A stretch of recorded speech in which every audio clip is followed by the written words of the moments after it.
Chapter 10. Penalty Box. And so that was when Mr. Riley here threw the first punch? Aunt Cece, fully in her role of Dean of Students, said in conclusion. Her hands were folded on her desk, where they had not moved for the duration of the students' accounts. "Yes, ma'am," Mitchell answered. He was echoed by Jeannie and Jax. Mr. Riley, being the way his aunt had so far, referred to Liam, disguising their more familiar connection. Aunt Cece, Dean Carla Carver, made a steeple with her fingers and touched them to her chin. So, with the notable exception of Mr. Riley's actions here, one might say the rest of you were acting in self-defense as the situation devolved into confusion. Mitchell scanned back and forth to Jeannie, to Jax, and then to Esmeralda, as if asking their permission to agree. "One could interpret it that way," Jax said, picking up on Aunt Cece's subtlety more quickly than Mitchell. "But we shouldn't have taken the bait. We need to be better. We can't drop to their level, no matter how personal the insults," Jeannie said. Liam was desperate to tell her to stop. For a second, he thought Aunt Cece was trying to help them, but Jeannie was likely to talk her out of it with her show of self-flagellation. "You, Miss Winskull, are absolutely right, and among all of us here we know that," Aunt Cece said. "You all have to be twice as good as them." By them, everyone knew what Aunt Cece meant. But for the purposes of how I will present this to my colleagues and various stakeholders, such as the university president, the board of regents, and parents, I have numerous parties to consider since this involved a wealthy donor's son, I can paint it as an unfortunate argument with faults on both sides, with only one individual student responsible for the escalation of violence. Everyone turned to Liam, except maybe for Esmeralda, who didn't do much more than incline her head to better angle her ear. It was Esmeralda to whom Aunt Cece spoke next. "Miss Gishiru, you are to be commended. The way I see it, you broke up the fight. If anyone is a hero here, it's you." Esmeralda gave a slight bow, placing her hand over her heart in silent acknowledgement. "Furthermore," Aunt Cece continued, "Miss Gishiru, considering your own experience in your home country, your unique skill set, and your actions to diffuse the situation today, I see no problem with putting the rest of these young people under your supervision. You will keep them out of trouble." "Yes, madam." "Thank you. The rest of you are all dismissed." "That's all?" Mitchell squeaked. "We're off the hook?" "Off the hook? Hardly. Consider yourselves in the penalty box until further notice. You will have a punishment of community service hours. Those details will be forthcoming. In the meantime, I'll speak to the instigator, one-on-one," Aunt Cece said. She leveled a hard stare at Liam. Liam curled his toes in his holy sneakers. As the others filed out, he could barely look his aunt in the face. Once the door clicked closed behind them, Aunt Cece broke the silence, letting out a sigh. Her shoulders relaxed beneath the armor of her blazer and blouse. The hinges of her swivel chair creaked, and she leaned back, shifting from Dean of Student Affairs to Aunt and Guardian. "Aunt Cece, I'm sorry," Liam began, but stopped as soon as she raised her hand, like a traffic cop stopping a speeding car. A further beat passed before she began to rub her temples and said, "I don't know what to do with you, Liam. I'm really sorry. I know—" Aunt Cece silenced him again with a look. "I don't know if I should shake you or hug you." Hugs? Hugs are not all bad, Liam thought. He figured it was best to keep his mouth shut a bit longer. From the sound of it, Troy and his friend Blaze were way over the line. Liam hadn't even mentioned the incident out in the river that morning. He stood ready to recount it if it would help his defense, but it was a risky play. Aunt Cece would definitely not approve of the reason Liam had been out on the river in the first place, playing with the same instrument that had likely killed his father. He would only share it if strategy called for it. "But I'm encouraged, Liam, that you seem to have made some friends." Encouraged? Encouraged is good. Liam realized, during the lengthening silence that followed, in which he had already started to think about when he might test the DMA dialed up to 3, that his Aunt Cece was actually waiting for a response of some kind. Friends? Oh, them? They're more like neighbors. I figured I might need help on some projects I'm working on. Projects? You mean like going to parties, playing frisbee, hanging out with people your own age? You know, doing the normal social things teenagers do? Oh, well, not exactly. I was thinking something like lab partners. Liam's voice trailed off and he looked off to the corner. Aunt Cece's eyes rolled up toward the ceiling. Lord preserve me. She turned back to Liam. Liam, I worry about you. You're alone in that workshop all the time. You know you could come home, live with me any time. Liam swallowed. As much as he felt Aunt Cece and Uncle Fletch were family, home was where he had grown up, where his parents had lived, met, and fallen in love. For all its reminders of loss, Lambeth House was the only home Liam had ever shared with them. Lambeth House was home. His workshop was home. The thought of leaving made him queasy. I know the place has important memories for you, Liam, of your dad and mom. All my experiments are there. Yes, your experiments. Aunt Cece looked down at her desk before continuing. Liam, as your guardian, I could force you to move home to my place, but I wouldn't do that now. Now that you seem to be, finally, making friends. Lab partners. Sure, Aunt Cece said, lifting a single eyebrow, as if agreeing to play along in some charade. Lab partners, whatever you would like to call them. Like I said, I will have to enact some disciplinary action on all of you. Community service and the like. I know. What do you think I should do, Liam? Aunt Cece asked. Her tone pointed as it sometimes became when she didn't think he was paying sufficient attention. But Liam had been paying attention, and he was ready with an answer, or at least a question. Do you have to tell their parents? He asked. Liam scratched his head above his ear, then ran his hand down to rub some spot on his neck. I know the others. They're worried you'll do that. It's up to my discretion. Oh, okay. Well, Liam wasn't sure how to ask for what he wanted.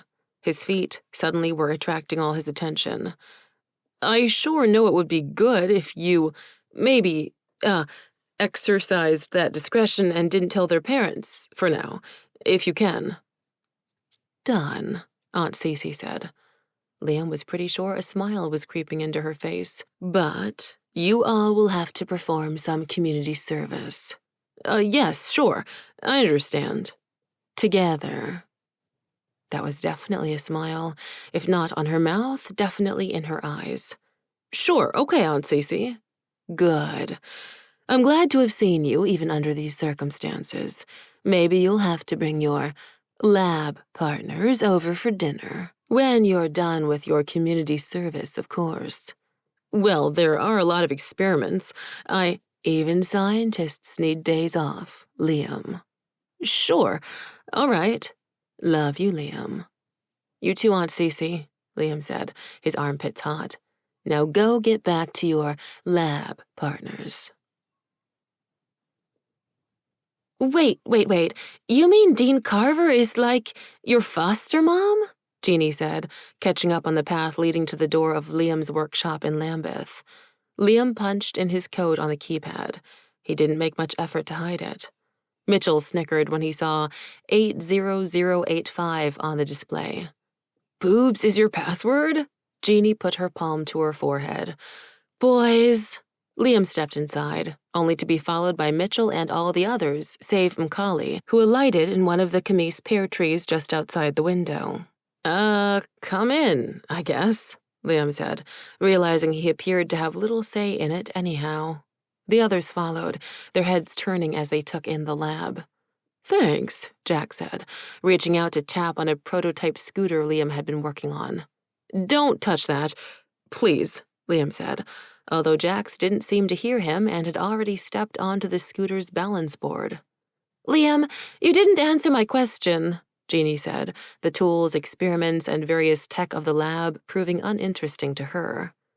Aunt Cece was friends with my mom and dad, so when they were gone, well, she was left with my Uncle Fletch, who isn't my real uncle either, but my dad's best friend, and together they are like my legal guardians. The others had stopped looking around and were staring at him. At least Mitchell and Jax were. Esmeralda had seated herself on a stool and was listening. Liam hated the vulnerability he heard in his voice. He almost wished they would turn back to fooling around with his stuff. "Liam, I'm sorry," Jeannie said. Liam had sat down on a swivel stool next to his bench, turning himself slowly with his foot. "Yeah, well, what you gonna do, right?" Liam straightened up and stopped turning. "I mean, Aunt Cece, she's all right." He shrugged. "I mean, about your parents." Now everyone had settled on stools and were listening to Liam with those stupid saucer-shaped sympathy eyes. Ian saved him. The AI spoke up on the speakers and activated the dragonfly drone from its perch. He buzzed down and alighted in the center of the counter. "Good afternoon, Mr. Liam." "Whoa," Jax blurted, leaning forward on their elbows. "Is that an AI?" Yeah, everyone meet Ian. Ian, this is Jeannie, Esmeralda, Jax, and I think you already know Mitchell." The dragonfly hovered in midair, rotating in a circle to nod to each of them. "It is a pleasure to meet you. I am Ian, which stands for Enhanced Information Analysis Neural Network." "Wow, so he's fully autonomous and self-teaching?" Jax asked. "Yeah, the latest in machine learning. He gets smarter every day. He has even been laying down some empathy algorithms that are pretty impressive," Liam said. "Mr. Liam, are these the additional partners you hoped would help you with the dark matter array trials?" Well, oh, we want to help," Mitchell said. "Yeah," Jax echoed. "What's a dark matter array?" "This sounds like nerd stuff," Esmeralda said. "You better believe it," Mitchell said. Esmeralda looked distinctly uninterested. Her arms crossed, her nose wrinkled. She was well aware of the distraction the gadgetry was providing. It was a perfect out for Liam to avoid talking about his parents. Liam welcomed it. Forced to make the choice between two bad options, Liam would take sharing his gear over sharing his feelings. "The dark matter array. I keep it over here." Liam hopped off his stool, crossing to the bookcase where he stored the trombone case. As he picked it up and placed it on the counter, he noticed even Jeannie couldn't hide her interest. "You play trombone too, Liam?" Jeannie asked. "No, my mother did." "Jeannie plays. She's really good," Mitchell said. Liam was not sure what his response was supposed to be to that. He noticed Jeannie blush. She reached out, brushing one of the stickers with her finger. "Shepherd Fairy," she said, touching her cheek. Yeah, Mom was a fan," Liam said, popping open the case slowly so Jeannie could retract her hand. "The dark matter array," Liam continued as he revealed it, or the DMA, was the last thing my dad was working on before he disappeared. Liam felt Jeannie's gooey sympathy eyes returning. He pressed on quickly. "Ian and I have recently been trying to figure out how it works." "Is that a multidimensional splicer manifold?" Mitchell asked. Liam was impressed. Yes. I thought you said you were studying sociology." "I do, but remember I have double minors in physics. Standard model particle physics and hypothetical interdimensional supersymmetry studies to be precise, but just minors." "Just minors," Liam repeated. "Is there anything you don't know about?" "Magic," Mitchell answered without hesitation. "Definitely magic. I would love to learn some sleight of hand tricks, card tricks, but who's got the time?" He shrugged. Yeah, Liam said. "And this is a tabletop particle accelerator." Jax traced the length of the curved tubing. "And that triboelectric generator and Solano solid-state magnesium batteries are top shelf." Jax leaned over the dimensional dial while Liam was coming to the conclusion that everyone had some minor or double major in hard sciences that he didn't. "The dial goes up to 11, Jax said after a close look. "Your pop a Spinal Tap fan?" "Yeah, but I know. It corresponds to the 11 dimensions in supersymmetry string theory," Jack said, waving their hand. I was just joking. Oh, yeah, I knew that. So this was what your father was working on when he disappeared? Jeannie asked, finally interested, perhaps because she could relate the DMA back to Liam's family. Liam ground his molars. Jeannie's personal questions were so persistent. His neck itched, and his scratching of it turned into rubbing, as if he were trying to work out a knot. This whole sharing and letting people into his life thing was trickier than he'd anticipated. Why couldn't he just get some of their help without talking about dumb family stuff?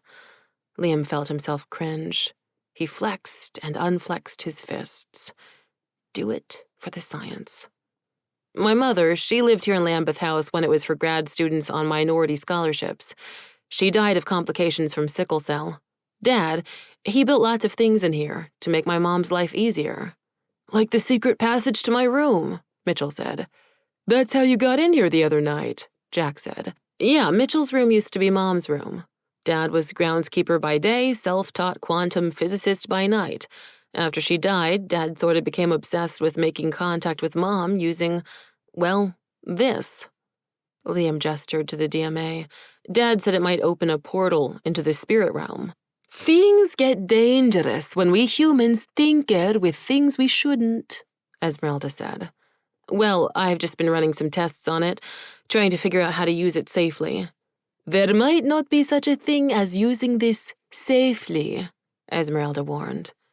Jax was not discouraged, though. This is so cool. Is it based on classical or quantum computing? Both. There are 3 independent processors that each perform a QC test to verify quantum operations. Far out, Mitchell said. What about the cooling? How do you account for the temperature needed? Jax asked. Dad came up with a Doppler-CISP photon wave generator. What does any of this have to do with the spiritual realm? Jeannie asked. Everything, actually, Esmeralda said, but she crossed her arms, not ready to share anything more. It was Mitchell who finally broke the awkward silence that followed. There's a lot of research on how the deeper you go into quantum mechanics, the observer needed to collapse the infinite number of wave functions for each particle would have to be an all-seeing, all-knowing, all-powerful being outside the flow of time in order to know the beginning and end of every world line in the universe. Wow, these kids are up on their journal reading, Liam thought. Sort of like God, right? Jack said. Exactly, Mitchell said. He looked over to Liam, his eyebrows high on his forehead, his lips growing pale as he pressed them together. Mitchell was straining to hold some remark or revelation back, and Liam knew exactly what that revelation was. Yeah, so I think Dad might have been trying to open up a portal to the spiritual realms, and there have been some indications that he got real close. Esmeralda clicked her tongue and shook her finger. This would constitute the very trouble Dean Carver wants me to keep you out of. And what does that have to do with stupid frat boys? Jax countered. This will keep us from tangling with them. It's a healthy distraction. Huh, this is much, much worse than frat boys. Frat boys are what you call small turnips in comparison to this. You mean small potatoes? Jax offered. Yes, that. This is all a bit hard to believe, friends, Jeannie said. Mitchell's eyes were bulging now as he stage whispered to Liam like a very bad ventriloquist, Tell them about Gerald. Liam sighed. Who is Gerald? Jeannie asked. Liam debated in his mind for a moment, feeling the weight of everyone's stare, not the least of which was Mitchell, desperate to be relieved of the secret he had been bottling up since the night before. I guess it's the only way. What is? Jax asked, looking from Mitchell to Liam. What are you 2 boys not telling us? This, Liam said before saying aloud, Gerald? Gerald, you there? With a pop, the demon appeared in the center of the table. Liam hadn't even been sure it would work, but it did. The sudden apparition of Gerald sent Ian's dragonfly drone buzzing aside, but that was nothing compared to the way the others leapt from their stools. The demon looked much as he had before, Gargoyle body with oversized fangs, long tail, and sharp talons. Except this time, Gerald was in a posture of repose, as if reclining on an invisible beach chair.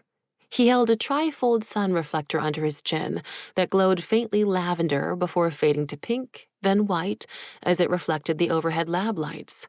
His eyes were covered in a pair of oversized sunglasses, and his upturned nose was slathered in a coating of fluorescent yellow zinc oxide.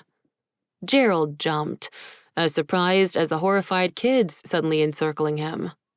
The sun reflector clattered down onto the table, Gerald's tail striking it so it slid further, right up to Jack's, who stared, slack-jawed. Gerald lifted his glasses. "Oh, Mr. Liam. Yes, Earth, that's right. Well, I guess you called?"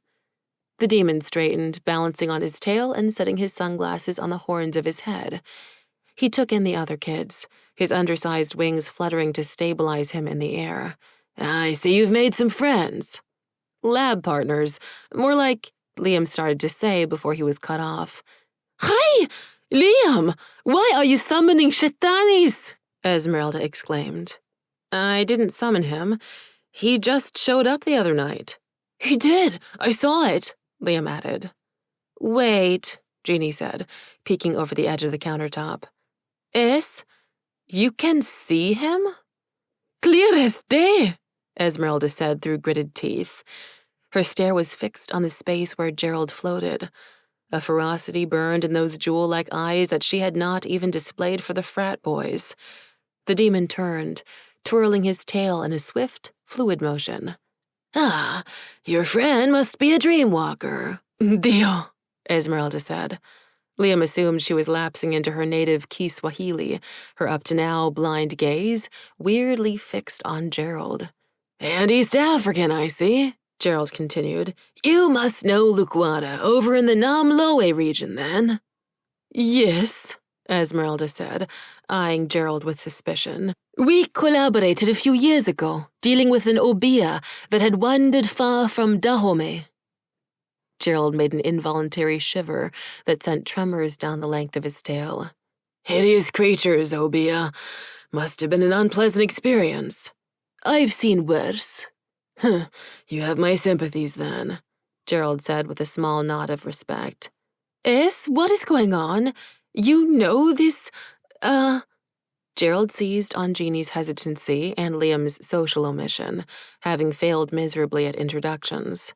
The demon began to recite his litany of titles. "I am Narvicius, Scalgrim, Gorgonzola, Grimold Maximus the Terrible, spawn of Magnus Nightshade the Hideous, sign of the Dread House of Flayers, progeny of the Dark Order of the Nocturnal Succubi, fully pledged member of the 5th rank of the Dreadnoughts of Splinter Spleen, keeper of the Plague of Babylon and the Pox of Ezerdown, honorary regent of the Scepters of Sheol and steward of the Doomsday Tome." Gerald gave a short bow. Liam decided it was probably better that Gerald introduce himself and all those ridiculous names.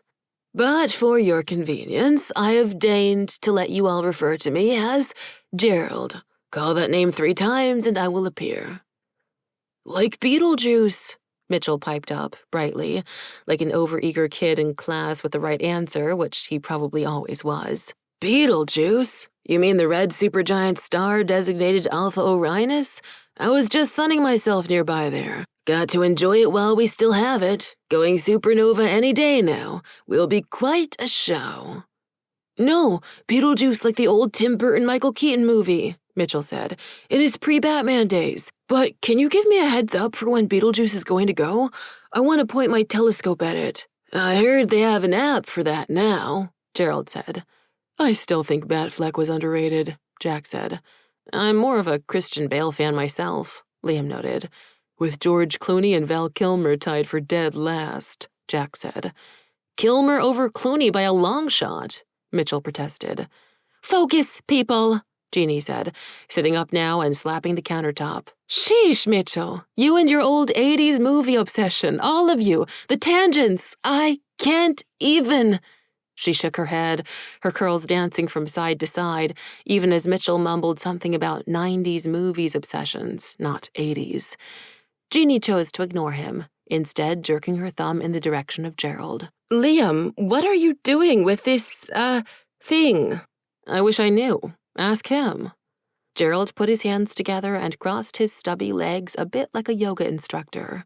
His tail wound into a spring, which he settled on like a stool.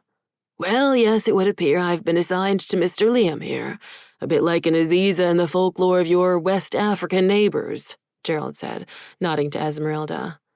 What does that mean? Jeannie asked, looking over to Esmeralda for an answer. It means he's supposed to be helpful. Like a fairy godmother? Mitchell blurted out. Well, I guess, Gerald stammered, but I'm not a fairy, far from it. Yamaza! Esmeralda hit the table with her fist. Trickster, you are on probation, and this is your punishment, isn't it? Liam sat up, wondering how Esmeralda put those pieces together so quickly, much quicker than Liam had. Liam now had a whole other reason to be intimidated by Esmeralda. It was dawning on him that everyone in Lambeth seemed to have more experience, know-how, and not to mention friends, than he did.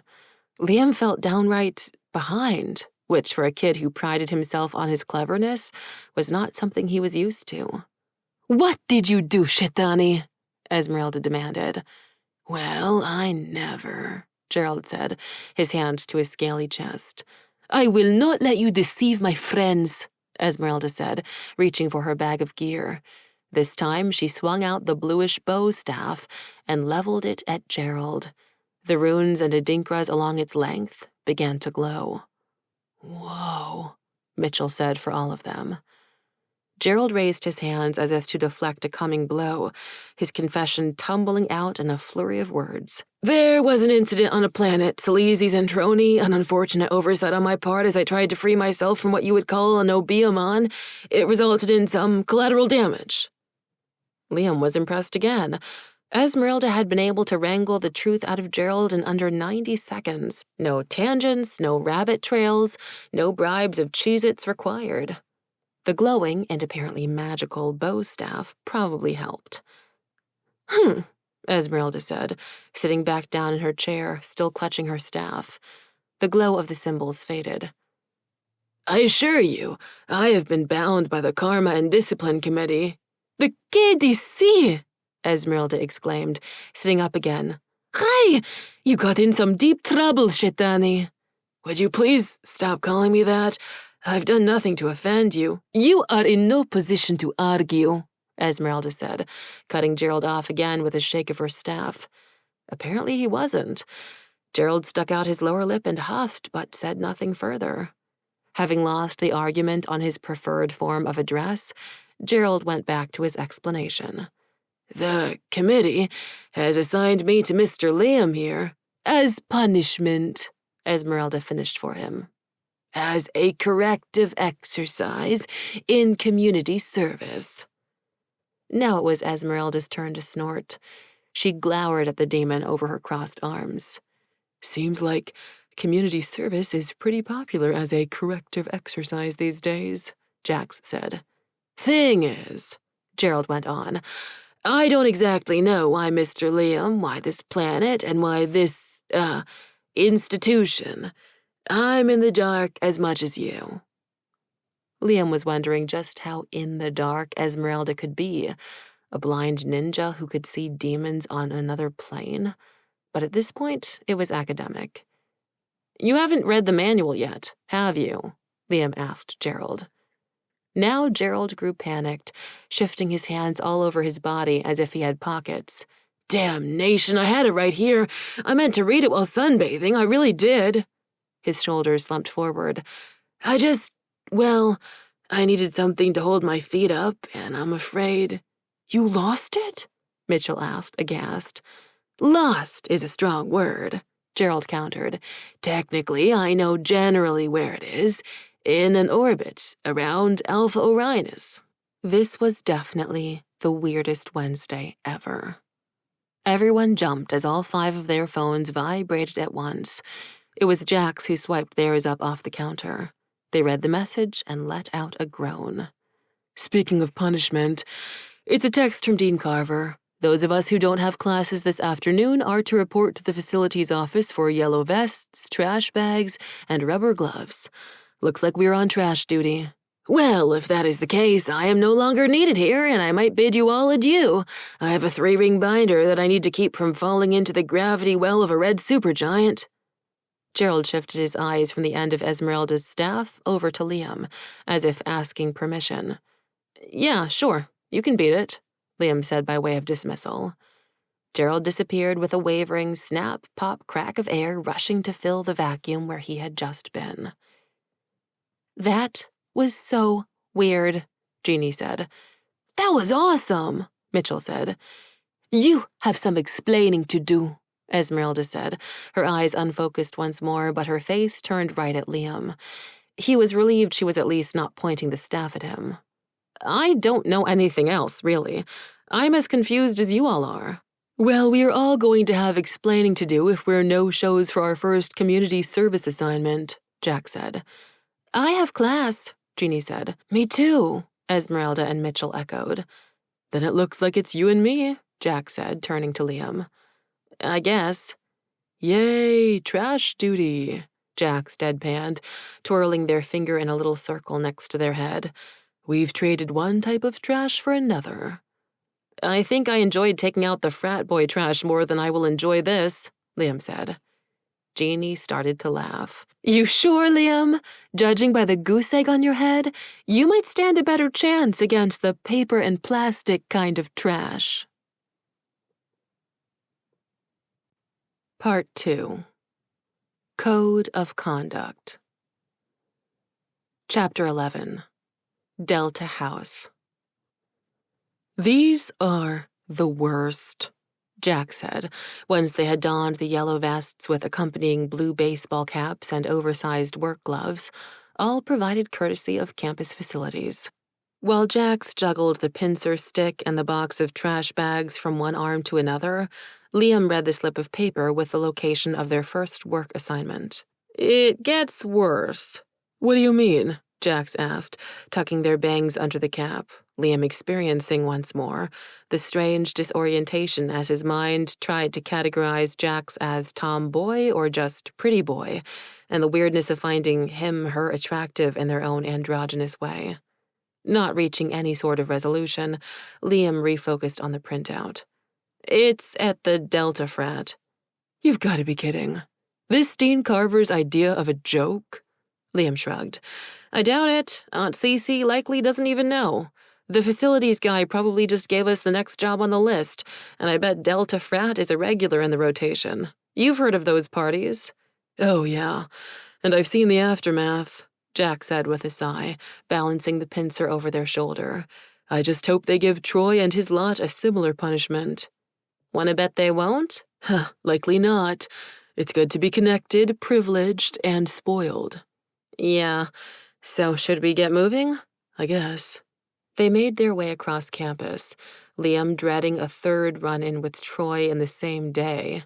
He could only imagine what sort of ridicule their yellow vests, blue hats, and trash duty assignment would attract. On the other hand, dressed as the help, perhaps they might go unnoticed, just 2 more invisible facilities workers, just part of the landscape of bushes, flower beds, even public bathrooms, that just miraculously tended themselves for the benefit and use of Goryu students. I never realized campus life would be so complicated, Liam said as he and Jax walked past a group of students engaged in a protest in Darnall Quad. The protesters were a mix of students of color and white kids. They mostly looked listless and bored, sitting cross-legged along the main path. Most had one hand on their sign, the other on their cell phone, each one caught up at different points in the cycle of taking a selfie, posting to social media, reading the comments, retaking a selfie, posting again, and so on. Liam read some of the signs as they passed. Down with the fascist, racist, patriarchal, heteronormative Goryu administration. We have no appetite for appropriation. Cultural appropriation of quesadillas in the cafeteria is mind violence. Our cafeteria should be a safe space. We want our meals without a side of toxic exploitation. Pasta on Italian Heritage Night is racist.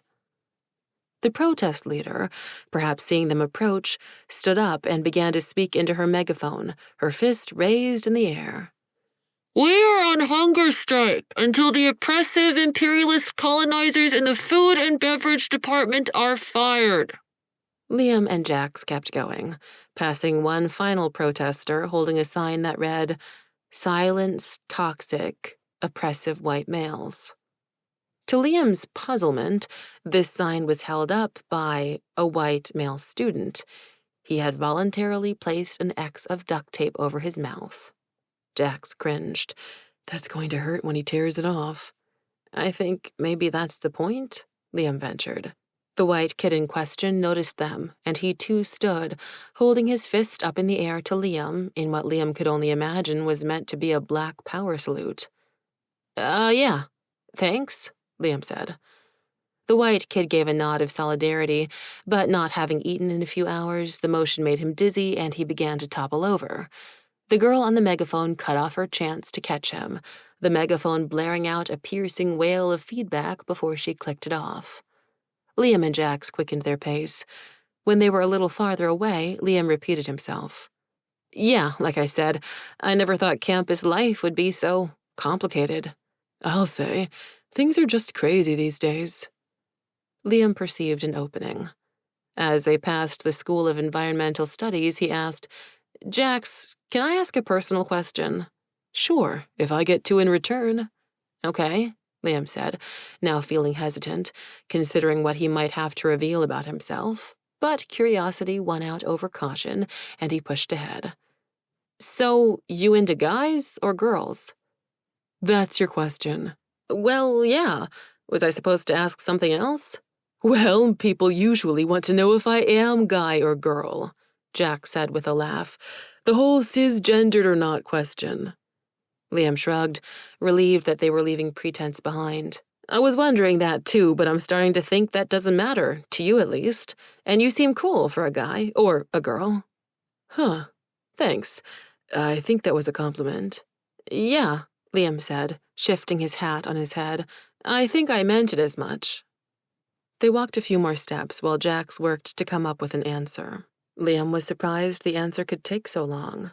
Finally, Jax volunteered. "Do I like guys, girls? I don't know. Kind of both, maybe neither? Still figuring it out, I guess. And I think that is all I really want. Just time. Space to figure it out. There is so much that is just handed to us about our identities. Not just gender, mind you.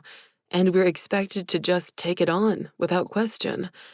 I guess I'm trying not to do that. I'm trying to question everything. I'm trying to evaluate everything, try things on, see if they fit first before making them part of me." "That's legit," Liam said, turning over Jax's response in his head. "But when you say space to figure it out, you mean the safe spaces those students were protesting for?" "I mean, I get it, why people like those spaces. It's nice to assemble with folks who have similar experiences of the world as you, the same affinities, especially if you are not part of the mainstream or the dominant discourse, as my profs call it. Think about it. It's like every gay adult you meet. They are a walking miracle considering every message they got growing up from churches, religious folk, and Fox News pretty much said, you should just kill yourself. They all could have used their own safe space growing up, I bet." "Shoot, I never thought of it that way." "But on the other hand," Jax continued, "sometimes the notion of safe spaces makes me sad. I feel like the need for safe spaces has grown out of the fact we've forgotten how to be civil to each other in public spaces, or how to tolerate discomfort. Like, education shouldn't always be comfortable, right? I'm not going to shout someone down because I disagree with them. I'm going to listen to the best argument they've got so I can refute it on merit. But to do that, I've got to step out of my comfort zone." "But what is that expression, you can't reason someone out of a position they didn't use reason to get into?" "Sure, but that's why we have art. The appeal to the emotions, the limbic system, the lever for compassion when reason doesn't do it." "I'm trying to figure out if you're a sociology, fine arts, or education major." A, B, but not C. Jack said. Mom and Dad were both education profs. I'm a sociology minor, engineering and fine arts double major. Been thinking of doing something more with the sciences, maybe applied wave mechanics or laser interferometry, but I can't make up my mind. Wow, so you're a bit of an underachiever then. It's how we underweight, underage overachievers do it in Lambeth, am I right? Jax pointed a finger gun at him and winked. Yeah, I guess so, Liam laughed. One of my sociology profs, Dr. Caprice Collins, talks about the need for brave spaces, Jax continued.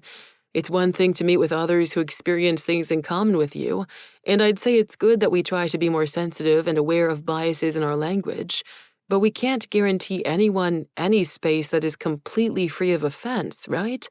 I mean, that's just impossible to do, without shutting down dialogue and curiosity completely. Even provocation has a place if it forces you to hone your argument, confront your contradictions, even ignorance. Is that what your rents say too? Pretty much verbatim. Define yourself by your inner strength, Jax, not your victimhood or marginalization, they say. And I agree. I think that's why I like brave spaces, where people can enter dialogue, practice resilience, not fragility, where people can ask dumb questions and the world doesn't end. I don't want to be a snowflake. Dumb questions. Like mine. Exactly. 'Cause you real dumb, Liam. They both laughed again as they turned down a walkway along Frat Row. Brick buildings with white columns and large Greek letters set above their doors passed on either side of them. Each loomed high and close, forcing them either to crane their necks to stare up or stare down at their shoes. Both chose their shoes. They lowered their voices. You ever want to check out, though, Jax? Stop trying to correct them, educate them, just move on, leave all the normies to themselves? Jax turned their head with a sharp motion, studying Liam, chewing their cheek a moment before they asked, Do you, Liam? You want to check out, stop trying, and leave all us white people to ourselves, blind spots perpetually uncorrected?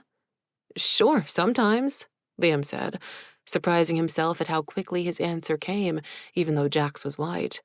It's a bit like Mitchell said, who apparently watches Bet. I know, right? Jax laughed. What can I say? He has a wide variety of interests. But he's right. As a black person, it feels like so much extra work to educate others, to restrain yourself sometimes from a more honest reaction. You get it, being, non-binary or not cisgendered, right? Yeah, but I can't drop out of the dialogue. Otherwise, who's going to talk sense into my racist uncle when he says all lives matter? I feel like everyone has got one of those, no matter what your skin color. Right? So I'll talk to my racist uncle if you talk to your homophobic one. Uncle Fletch isn't homophobic. This is a hypothetical, Liam. We're talking about standing up for each other among our family and friends. Jax's comment seemed to rest on the assumption Liam had lots of both family and friends, but he decided it wasn't time to argue that point. Sure, yeah, I knew that.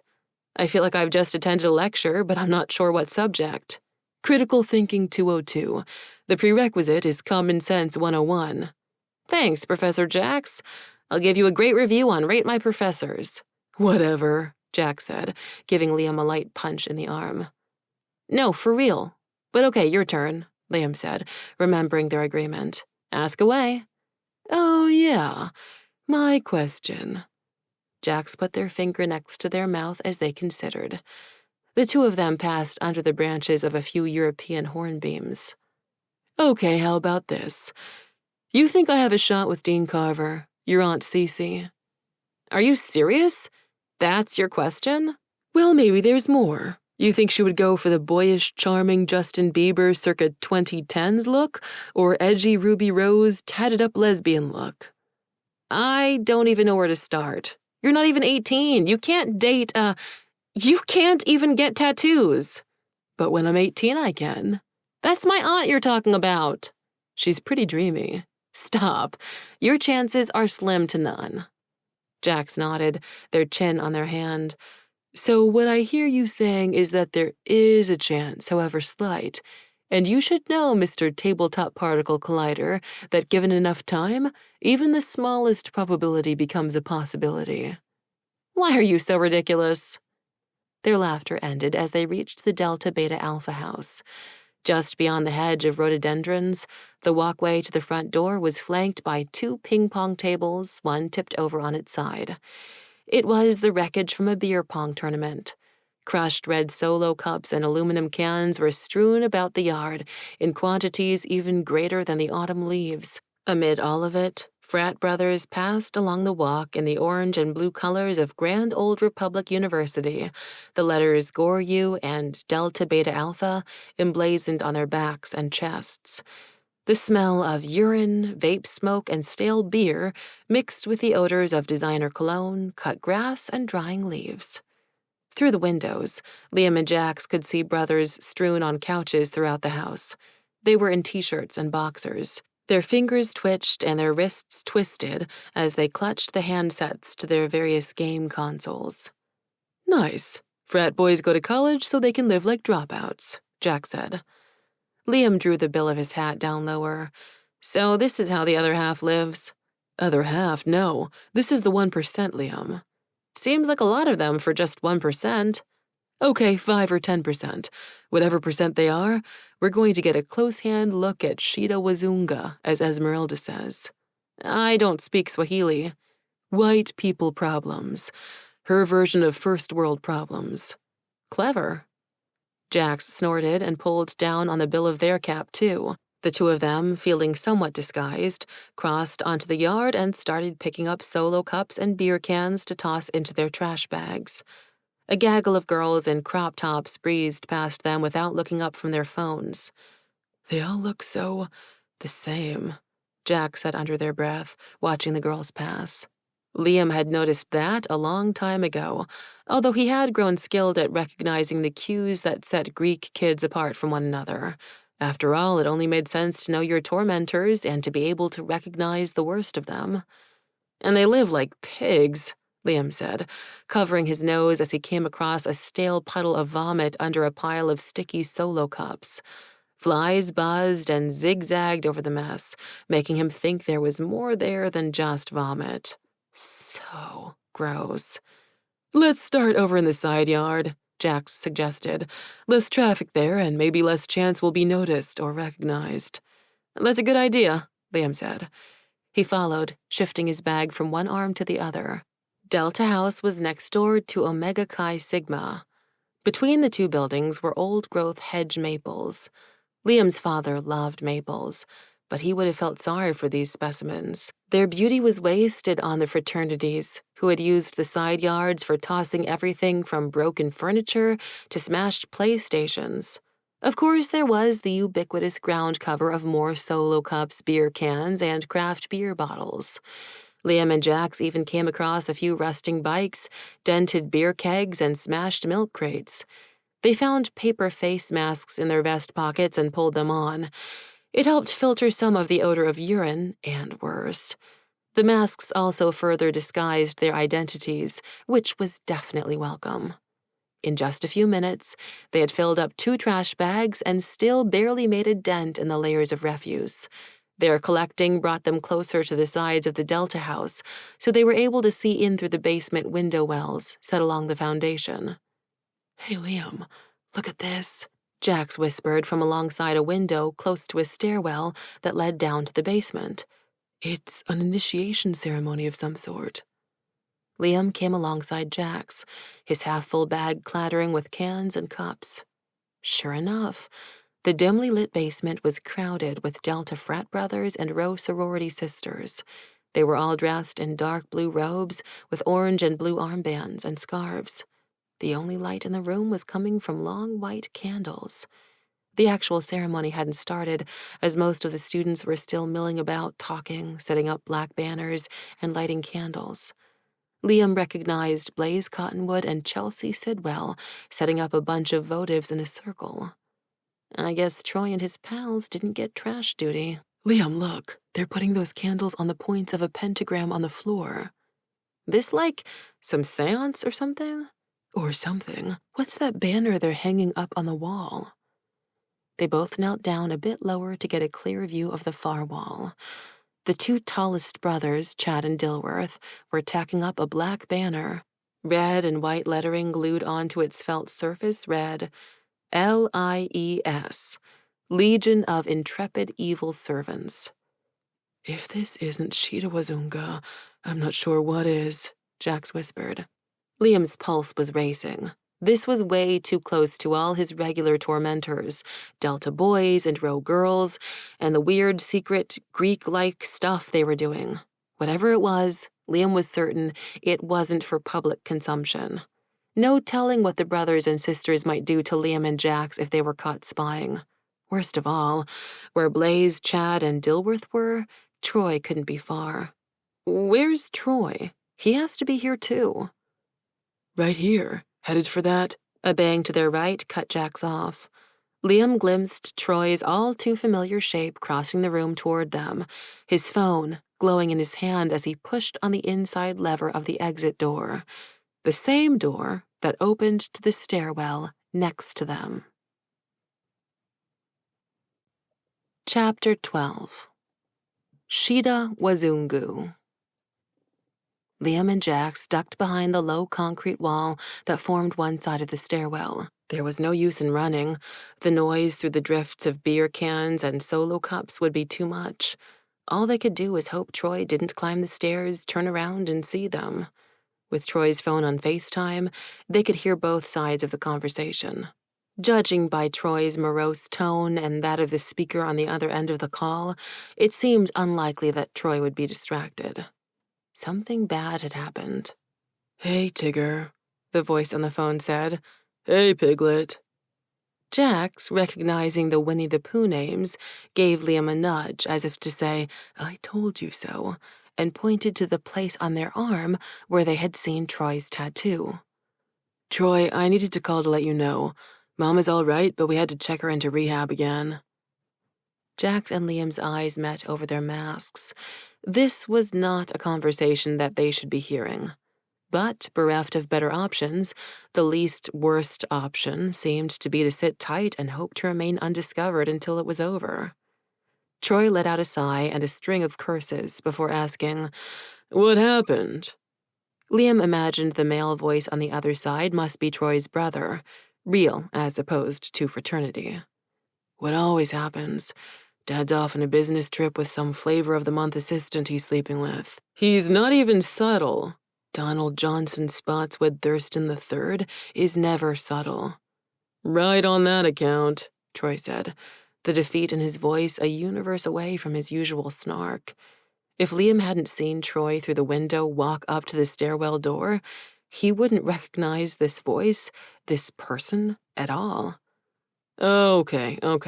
His assistant. It's Christine this time, right?" Troy asked. "No, that was the last one. This one is Clara, younger than Christine." "What?" Troy cursed again. "Mike, how is Denise?" "Rue is fine so far, mainly because she doesn't know yet." Rue, like the little kangaroo in Winnie the Pooh, Liam thought to himself. By the way Jax jabbed him and met his eyes, they were thinking the same thing. Troy and his siblings really did have Winnie the Pooh nicknames for each other. "You haven't told her?" Troy asked. "No, it's only been, 3 months since she got out of treatment," Mike Thurston, a.k.a. Piglet, said. "She'll flip. Maybe relapse, too. I wanted to tell her sponsor, Brenda, first. Make sure Brenda is there when we tell Rue, and then she has all the support she needs." Yeah, good idea." Liam, for some reason, pictured Troy holding his head in his hands while he continued to speak to his brother. "This is so messed up. I know, it was bad. I found Mom passed out in her own vomit. I don't know what her blood alcohol level was, but we had to take her to the ER.